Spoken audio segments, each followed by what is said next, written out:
Hebrews chapter 12, verse 26-29. At that time his voice shook the earth, but now he was promised, yet once more I will shake not only the earth, but also the heavens. Okay, so dalawa ho ang liligligin, dalawa ang yayanigin.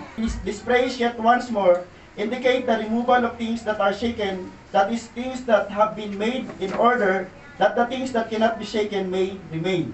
28, sabi dito ho, therefore let us be grateful for receiving a kingdom that cannot be shaken, and thus let us offer to God acceptable worship with reverence and awe, for our God is a consuming fire. Ang Diyos natin ho ay apoy na nakakatupok. Ano po ba yan? Symbolically? O yan po ba ay literal? So, alamin ho natin yan. In addition that, sa Exodus chapter 19 verse 18, dito ho. Kasi ho, ang Hebreo ay quoted from this verse. Dito ho siya nanggaling. Sabi ho sa Exodus, ang bundok ng Sinai ay nababalot ng usok sapagkat bumaba si Yahweh. Imagine niyo, literal ho nangyayari ito. Na sa bundok ng Sinai, dito ibababa ng Diyos ang 10 utos. Tandaan niyo, saan galing ang 10 utos? Sa bundok ng Sinai. So sa bundok ng Sinai, sabi ng Panginoon, isa lang ang pwede umakyat dito, walang iba kundi si Moses. Kasi si Moses lang ang karapat-dapat sa paningin ng Diyos, kasi si Moses ang pinili at tinirang ng Diyos. Okay. Ang bundok ng Sinai ay nababalot ng usok sapagkat bumaba si Yahweh sa anyong apoy. So dito ho, pinapaliwanag na hindi siya symbolically, dito ho literal na bumaba ang Diyos sa anyong apoy. Grabe, imagine mo, nasa bundok ka, tapos bumababa. Yung paligid ay puro usok, it means presensya ng Diyos, tapos may bababa ho literally na anyong apoy at siya yung Diyos. So bakit kaya may mga ganun mga itsura ang Diyos? Tama. So ang Diyos natin ho ay Espiritu, kaya niyang gawin kung ano ang anyo na gusto niya. Pero nung nagkatawang tao si Jesus, siya yung larawan ng Diyos na hindi nakikita. Okay? Malinaw po ba yun? Tumaas ang usok tulad ng usok ng isang pugon. So napakainit po nito. At nayanig ang bundok. Ito na ho. So related yung pagyanig. So nung panahon ho, yung mayanig, kung may pagyanig na nangyayari, dahil may something na gustong i-impart si Lord at the time. Tandaan nyo, galing ang mga Israelita sa Ehipto, hindi nila kilala si Yahweh, at dito sa senaryo na to, nagpapakilala pa lang ang Diyos sa kanila. Sino pa lang ang may pagkakilala sa Diyos at the time? Si Moses. At sinisikap ni Moses, alam nyo, si Yahweh makapangyarihan. Ngayon ho, ang mga tao, to see is to believe.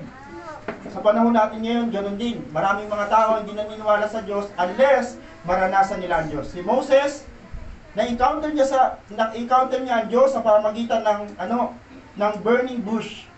Yung naglalagablab na puno, siguro mas malaki dito, naglalagablab, nakita ni Moses, sino ka? Lord, sino kayo? Sabi ng Panginoon, I am who I am. Tanggalin mo ang sandalyas mo dahil yung kinatatayuan mo ay banal. So ito ho ang mensahe natin. The title of this message po, ito ho. God will shake the creation. Yayanigin ng Diyos ang sanglilikha. Yan ang sabi ng Biblia. So kung may mga pagyayanig na nararanasan natin ngayon, according sa Bible na pag-aaralan natin sa oras na ito, talaga hong yayanigin ng Diyos ang sanglilikha dahil may 3 reason. So bago mo natin puntahan yung 3 reason na yan, punta muna tayo sa isang introduction. Okay, sabi dito, ang pagyanig ay paraan ng Diyos para gisingin ang mga taong na humaling na sa mga bagay sa mundong ito. Kung kailan may lindol, mayroong wake-up call na nangyayari. Tama? Kung kailan may lindol, doon nakaka-realize sa mga tao, Lord, kailangan kita. Lahat ngayon, pagka may lindol, kahit Muslim, ano sabi? Diyos ko, tulungan mo ako. Alam mo, pag Christian, ang sabi naman ng isang Christian, in Jesus' name, may isang bata nag-viral, dahil imbis na magpanik siya, lumuhod siya doon sa kalsada, nagpipray. Pagpapakita na ang lindol ay paraan ng Diyos para yanigin, gisingin yung mga tao na nahumaling na sa sanlibutan ito. Parang sinasabi ni Lord, pag may lindol, gising, hindi kayo taga rito. Amen. Hindi kayo taga rito. Ang mga taong nahumaling na sa mga bagay sa mundong ito at nakalimot na sa Kanya, at sabihin magbalik loob at sumamba sa Kanya, habang may panahon pa. So ang lindol po ay isang bagay na nagpapaalala sa mga tao o gumigising sa mga tao na hanggat buhay tayo, hindi kailangan lagi tayong nagpapawardi-wardi sa buhay dahil may mga time. Yung pagyanig ay pagpapaalala ng Diyos na alalahanin natin siya. So yun ang nangyayari ngayon sa sanlibutan. Ang daming mga tao, Ang dami ho ngayong mga tao na nakakaalala ang Panginoon. Yung tanong ho na sasagutin natin ho sa oras na ito, why God will shake the creation? So, yan ang ating sasagutin mamaya. Mamaya ho sa mensahe natin. Sa bawat mga bagay na nangyayari sa daigdig na nakatala sa Bible, tandaan natin ang lahat ng ito ay may purpose at pahiwatig. Ano ang pahiwatig yan? Pagpapaalala ito na muling babalik si Jesus. Tandaan niyo ho, lahat ng mga senaryo na nangyayari sa mundong ito na connected sa Bible, lahat ng yan ay nangyayari pagpapaalala na may pabalik na Jesus Christ. Ang tanong, handa ba tayo sa pagbabalik ng Panginoon? Dahil the moment na bumalik siya at hindi tayo prepare, hindi niya tayo makakasama sa pagbalik niya sa langit. Okay? So, yun ho ang huwag natin kakalimutan. Babalik ang Panginoon dahil lahat ng pahiwatig na sakuna, lahat ng mga trahedya na nangyayari, pagpapaalala na may babalik na Jesus na minsan lang nanirahan sa sanlibutan. Matagal-tagal din po na namamalagi si Jesus sa sanlibutan at walang ibang ginawa si Jesus Christ kundi ipakilala ang kanyang Ama sa langit at ipakilala na mayroong langit na nag-aantay sa mga mananampalataya sa kanya. Okay. Balikan natin po ang tanong. Sabi dito, why God will shake the creation? Tatlo hong sagot at ang unang sagot, sabi dito ho, why God will shake the creation? Because He will fulfill His promise. Pangako ng Panginoon po yan. Pangako ng Panginoon na minsan pa yayanigin niya sa libutan. Sabi sa Hebrews chapter 12 verse 26, ito yan sa Tagalog, dahil sa kanyang tinig na nayanig noon ng lupa, ngunit ipinangako niya ngayon, minsan ko pang yayanigin, hindi lamang ang lupa, pati na ang langit. So dalawa ho ang yayanigin na ng Panginoon. Hindi na lang lupa, isasama niya na yung langit. Hindi ho yung tirahan niya. Tandaan niyo yung word na langit ay hindi ho lagi ho nakapuntiliya sa tahanan ng Diyos. Ito hong pag sinabing langit, ito yung creation na maaaring hindi sa lupa pero nasa yung papawid. Sabi dito, noong una, ang mga Israelita lamang ang nakaranas ng mga ganitong pangyayari. Nung lumindol ho doon sa Mount Sinai, hindi ho naranasan ng ibang mga tao. Tanging mga Israelita lamang ang nakaranas noon. Bakit po? Ang pagyanig at that time ay pagpapakilala ng Diyos sa mga Israelita. Mga Israelita, ako ang Diyos na makapangyarihan, ako dapat ang inyong sambahin, ako dapat ang inyong papurihan. Ano ang sabi ni Moses? Huwag kayong matakot sa Diyos dahil sinusubok lang kayo. Ibig sabihin, kaya may mga challenges na nararanasan ng mga Israelita at that time para makilala nila ang Diyos. Pangalawa, para sumamba sila sa Diyos. Tandaan nyo mga Israelita, iba ang kanilang Diyos at that time. Kung sino yung bansa na sumakop sa kanila, halimbawa po, sa Ehipto, ang Diyos ho ng mga Egyptian ay si Pero, Paraon. So yung hari at that time sa Ehipto, hindi lang siya basta hari, siya pa yung Diyos noong bansa nila. So ngayon, dahil ang mga Israelita ay nasakop ng mga Egyptian, ang Diyos ng Ehipto ay naging Diyos nila. Kaya ho at that time, takot na takot ang mga Israelita umalis sa Ehipto dahil ang sabi nila, baka magalit sa atin ng Paraon at baka kung ano yung gawin sa atin. Pero pinatunayan ng Diyos na mas makapangyarihan si Yahweh kaysa kay Paraon. Amen po ba? Kaya yayanigin ng Diyos ang sanglika para ano sabi dito, dahil gusto ng Panginoon tuparin ang kanyang sinabi. Tingnan nyo ho, Exodus yan sinabi. Sa aklat ng Biblia, pangalawa yun. Genesis, Exodus, pangalawa sa pinakamalayong Bible pagdating sa Bagong Tipan. Isipin nyo, sinabi ng Panginoon sa Lumang Tipan, inulit niya sa Lumang Tipan sa aklat ni Ageo. Sa aklat ni Hagay, inulit po yan, yan ho, gagawin ng Diyos yung kanyang pinangako. Sabi ng Panginoon, yayanigin ko ang sanlibutan ito. Minsan pa, pangalawa, because He will separate the shakeable from unshakable things. Ise-separate ng Panginoon yung nayayanig sa hindi nayayanig. Hebreo chapter 12 verse 27. Okay.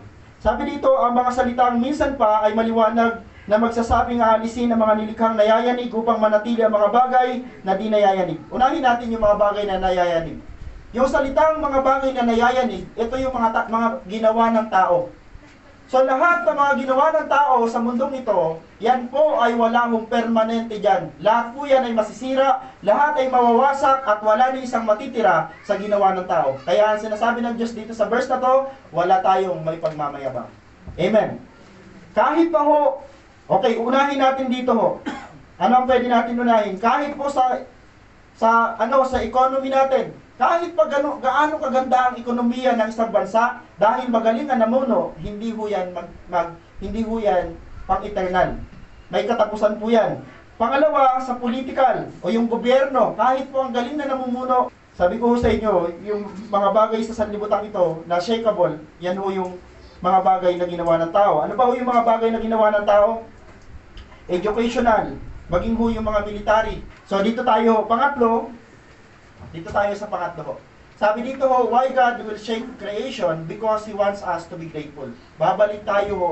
Kaya ho may pagyanig na ginagawa ang Diyos para mayroon tayong pagbalik na gawin sa Diyos.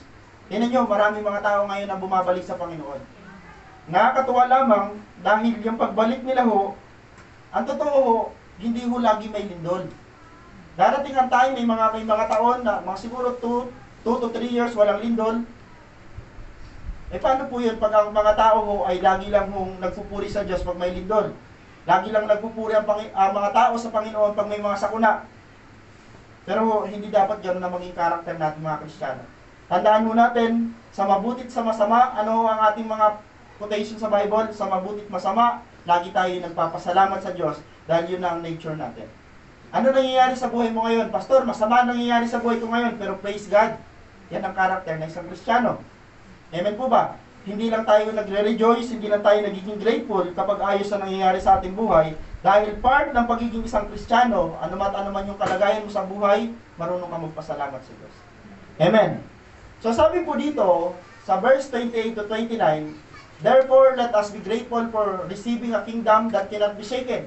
So tinanggap natin sa Panginoon, hindi lang pananampalataya, tinanggap natin sa Panginoon ang kaharian na hindi ho na uuga. Yan yung kaharian ng Diyos na siya ho ang may tatag. Na kailangan, ang pananampalataya natin ho, magpupos dyan kung paano siya magiging buhay sa atin. Tandaan nyo ho, tayo ay mga kingdom citizen na. Hindi tayo ho, earthly citizen. Hindi na tayo ho tagalupa. Tayo ho ay mga tagalangit na. At yung langit, mayroong kingdom. Sa kingdom na yon, sino ho ang Diyos? Si Jesus. Na kailangan bilang mga Kristiyano sa sanlibutan ito, yes, nagpapasakop tayo sa authority ng sanlibutan, pero wag mong kakalimutan na mas magpasakop sa authority ni Jesus. Dahil siya pa rin ng ating hari. At siya ho ang tunay na may-ari ng kingdom. Okay. So sabi dito ho, magpasalamat tayo sa Panginoon dahil kasama tayo, kabilang tayo sa unshakable kingdom. Yun yung kingdom ng Diyos at hindi ho ng kingdom ng sanlibutan ito. Balikan ko lang ho ang verse dito ho sa Exodus chapter 19 verse 18, ang bundok ng Sinai ay nababalot ng usok sapagkat bumaba si Yahweh sa anyo ng apoy. At sabi dito, tumaas ang usok tulad ng usok ng isang pugon at nayanig ang bundok. So binalikan ko yung verse na yun para patunayan sa atin na lahat ng mga bagay sa sanlibutan ito ay shakeable. Kaya lang, sabi ng verse kanina, may isang bagay na hindi masashake at yun ay wala sa mundong ito. Wala sa mundong ito ang kaharian ng Diyos. Nasaan po? Nasa langit. Yung kingdom na yon, nakabilang tayo, dapat ho, ikaw dahil taga-kingdom ka na ni Lord, kahit nasa sanlibutan ka na, nagkabilang ka sa mga bagay o sa delikha ng Diyos na hindi na nayayanig. Yes, may lindol, mayroong dilubyo, pero bakit ang mga Kristiyano parang hindi affected? Parang hindi tayo nayayanig. Kasi bakit po? Hindi ka na taga rito. Ikaw ay connected na sa kingdom na hindi nayayanig. Tandaan niyo ho ang tawag sa atin, part of the kingdom. Kaya ho pala ang prayer ni Jesus, naalala niyo ang prayer ng Panginoon sa Matthew chapter 6? Let your kingdom come. Paano yung prayer na yun? Lord, let your kingdom come. Kung paanong ikaw ang hari sa langit, ikaw rin ang maghari dito sa lupa. Nangyari na po yun nung panahon na na-born again tayo. Amen. Yung kaharian ng Diyos sa langit, extended sa lupa, bakit po? Andito tayo. Sabi doon sa prayer ni Jesus, let your kingdom come, let your will be done on earth as it is in heaven. Lord, ang kalooban mo mangyari at maganap sa langit, kung paano yun ang mangyari sa lupa. Ganon din sa lupa. Kaya ho, magugulat kayo, tayo ho mga Kristiyano na namumuhay sa lupa, namumuhay tayo ayon na sa kalooban ng Diyos sa langit. Kaya ho, balikan ko lang, hindi ho madali ang maging born again. Dahil hindi na tayo dapat nagpapasakop sa mga bagay na makalaman. Labanan po natin. Paglabas natin dito mamaya, aalokin na naman tayo ng laman, pakiusap, labanan mo natin. Hindi ka na taga-sanlibutan. Ikaw ay anak na ng Diyos. Isipin mo, anak ka ng Diyos. At ang sabi sa iyo ng Panginoon, ikaw ay tagapagmana ng kanyang kaharian. Hindi mo mamanahin lang mo ang yaman ng sanlibutan, kundi ang tunay na yaman mo at namamanahin mo ay kaharian na hindi kailanman kayang bunawin ng lindol. Amen. Sa atin hong conclusion, okay. Sabi sa conclusion, yayanigin ng Diyos minsan pa ang sanlilikha upang patunayan niya ang kanyang pangako. Babalikan natin yung unang point. Sa unang point ho, kailangan gawin ng Panginoon ang isang bagay na parang Lord, baka maapektuhan ng mga lingkod mo, baka maapektuhan ng mga mananampalataya mo. Hindi pwede hindi gawin ng Panginoon yung bagay na yun kasi na-declare na-prophesy na. Tandaan nyo, Exodus, sa Hagay nangyari, pero bakit kailangan gawin ng Diyos sa bagong tipan? Dahil ito ho ay napirmahan na, ito ho ay nasabi na. Past tense po ang ginamit po dyan. Okay, sabi dito, pangako niya upang paghiwalayin ang mga bagay na nayayanig sa mga bagay na hindi nayayanig. Darating ang panahon, marirealize natin, anuman yung galing natin, anuman yung napundar natin, anuman yung yaman na magigain natin sa mundong ito, babalik ka sa terminology ng Biblia, lahat ng yan ay hindi mananatili. Lahat ay magdala. So, yan po ang ating conclusion at ang ating hong application o hamon. Sa panahon na nararanasan natin ng pagyanig sa ating mga buhay, take note, yung pagyanig na nararanasan natin sa ating buhay, yan yung mga unanswered prayer. Pag sinabi yung pagyanig, yan taliwas sa gusto mo. At ang sabi ko dito, sa panahon na mararanasan natin ng pagyanig sa buhay, tandaan natin, ito yung panahon ng ligligan. Lord, mayroong bagay na parang hindi answered prayer ako. Parang yung gusto ko, hindi yun ang nangyayari sa akin. Isipin mo ang buhay mo at that time, nandun sa lindol. Nandun ka sa gitna ng ligligan. So, nililindol. Nililindol ng Panginoon ang pananampalataya mo, nililindol ng Diyos ang iyong paniniwala sa Kanya, pero kumapit ka. Kasi hindi yan nililindol para sa wala lang. Hindi yan nililindol para mawala ka sa Panginoon. Kundi, anong kasunod? Sabi dito, sa panahon ito, upang tanggalin sa ating mga buhay ang mga bagay na hindi kalooban ng Diyos, sa paglilindol ng Diyos, sa pagliliglig na ginagawa ng Diyos sa ating buhay, may gusto siyang tanggalin. Okay, ano kaya yun? Number 1, takot. Okay, pangalawa, pag-aalinlangan. At pangatlo, pagsamba sa mga Diyos-Diyosan. Doon sa pagsamba sa mga Diyos-Diyosan, alam na natin mga born-again Christian na hindi na about yan sa mga ribulto dahil hindi na tayo yun. Ang sinasabi ho dito ng Diyos-Diyosan, it's either ho sarili natin o yung mga tao na inaasahan natin. Yung mga tao na higit pa ang, halimbawa, may Diyos ka nga, pero lubos kang umaasa sa sarili mo at sa mga tao sa paligid mo, ang tawag yan ng Diyos, Diyos-Diyosan. Baka ho may inaasahan ka sa sarili mo. Kaya ka nililiglig ng Panginoon ay para ipaalala sa iyo, huwag kang magtiwala sa sarili mo. Huwag kang magtiwala sa trabaho mo. May time na kailangan ng Panginoon i-remind na huwag kayong umasa sa trabaho. Umasa pa rin kayo sa akin. Tandaan natin, may mga part sa buhay natin na isasalang ka ng Panginoon sa intensity 4, 5, 6. Ano intensity ang naranasan mo? Pastor, 7.2! The big one. Naranasan mo kapag. Ano ba?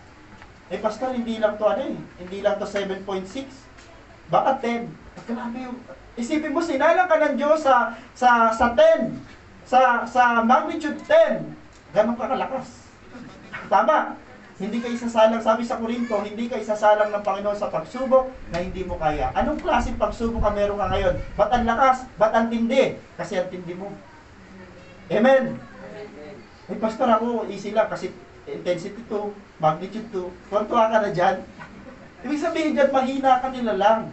Kaya mahina ang pagsubok mo. Pastor, sobra-sobra pagsubok ang nararanasan ko. Kasi sobra-sobra ipapakita din sa iyo ng Panginoon. Amen po. Mayroon ba nangyaring ligligan sa buhay mo ng mga nagdaang taon na hanggang ngayon hindi mo pa rin alam kung paano masusolusyonan? Pinapaalala sa iyo ng Panginoon, balik ka sa Diyos. Ipapaalala sa iyo ng Panginoon yung hindi mo kayang ayusin, kaya ng Diyos baguhin. Kaya ng Diyos ayusin. May imposible ba sa Panginoon? With God, all things are possible. Walang imposible sa Panginoon. Palapakan natin si Lord sa pagkanyan. Okay. So, pag nandun sa ligligan, tinatanggal ng Panginoon yung ating takot. Sabi dito ho, mga bagay na kinahuhumalingan, yun yung Diyos-Diyosan natin ho, na kaya pala may ligligan para tanggalin yung mga bagay na yun. Kung mayroon ka pa rin ho Diyos-Diyosan sa iyong buhay, hindi mawawala ang liglig. Hindi mawawala ang pagyanig ng Diyos para tuluyan mo ng kalimutan, layuan at iwanan ang mga bagay na Diyos-Diyosan pa rin sa iyong buhay. Tandaan niyo po, ang Diyos-Diyosan sa ating buhay ang yung mas nasusunod sa Diyos natin. Kapag hindi pa rin si Lord ang tunay na nasusunod sa ating buhay, tayo pa rin, tayo ang Diyos-Diyosan ng ating sarili. Kung mayroon pa tayong mga bisyo at hindi pa rin nasusunod si Lord sa ating buhay, yung Diyos-Diyosan mo yung bisyo. Kung gusto mo talagang totally magpasakop sa Diyos na hari mo at Panginoon, hayaan mo masunod na siya sa iyong buhay. Pastor, mahirap ata yung hinihingi mo. Ang pagpasok sa kaharian ng Panginoon ay mahirap. Hindi mo madali. Yes, sabi lang ng Bible, manampalataya ka lang sa Panginoon at maliligtas ka, kaya lang ang mabuhay sa pananampalataya, hindi madali.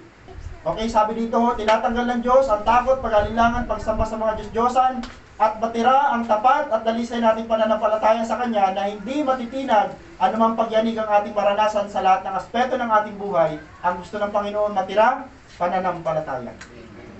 Ang totoo, tatlo po yan. Sabi ho, magwawakas ang lahat ng bagay, pero mananatili yung tatlo. Pananampalataya, pag-ibig at pag-asa. Pero at ano ho, ang pinakamatitira, pag-ibig. Mga kapatid, palakasin natin ang ating pananampalataya na hinahanap yan ng Panginoon. Okay, sa conclusion, ito, bilang pagtatapos, sa Daniel chapter 3, verse 16 to 18, balikan ko lang, kapag nandun ka sa panahon ng ligligan, nandun ka sa part na parang taliwas ang nangyayari sa'yo, huwag mong i-deny si Lord.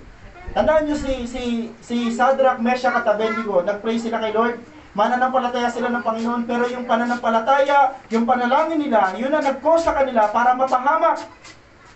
Nilagay sila sa isang matinding pagliliglig. Sabi ni Nebuchadnezzar, yung lahat ng mga hindi sumamba, yung lahat ng mga tao na hindi lumuhod sa ribulto ko, itatapon sa pugon. Okay? Anong ginawa nila Shadrach at Meshach at Abednego at the time? Nung humarap sila sa hari, pag nandun ka sa pagsubok, nandun ka sa matinding battle, wag na wag kang magsisinungaling. Sabi ni Shadrach, Meshach at Abednego doon sa hari na nagsabing papatayin sila, wala kaming palusot. O sabi ni Shadrach, Meshach at Abednego, mahal na hari, wala kaming i-deny. Totoo po na kami ay hindi lumuluhod sa tao dahil sa Yahweh lang ang niluluhuran namin, lalong namula yung hari. At ang sabi, ipainitin mo ang pugon ng 7 times. Okay? Anong kasunod doon? Lalo sila nagtiwala sa Panginoon at ito ang pinakamagandang quotation na ginawa nila. Sabi nila, kung hindi man niya kami iligtas, hindi pa rin kami maglilingkod sa iyong mga Diyos at sasamba sa ribultong ginto na itinagawa mo. Kahit hindi sila tugunin ng Diyos, kahit nag-pray sila sa Panginoon at tulungan, at ang tugon ng Diyos ay hindi sila tulungan, sabi ni Shadrach, Meshach at Abednego, hindi pa rin kami magbabago sa pananampalataya namin sa Diyos. Amen, mga kapatid?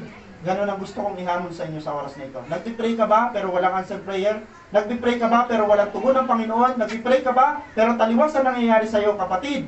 Huwag na huwag mababago ang pananampalataya mo sa Diyos. Katulad ni Shadrach, Meshach at Abednego, sabi nila, Lord, hindi mo man kami tugunin, hindi mo man kami iligtas, hindi mababago yung aming relasyon sa iyo.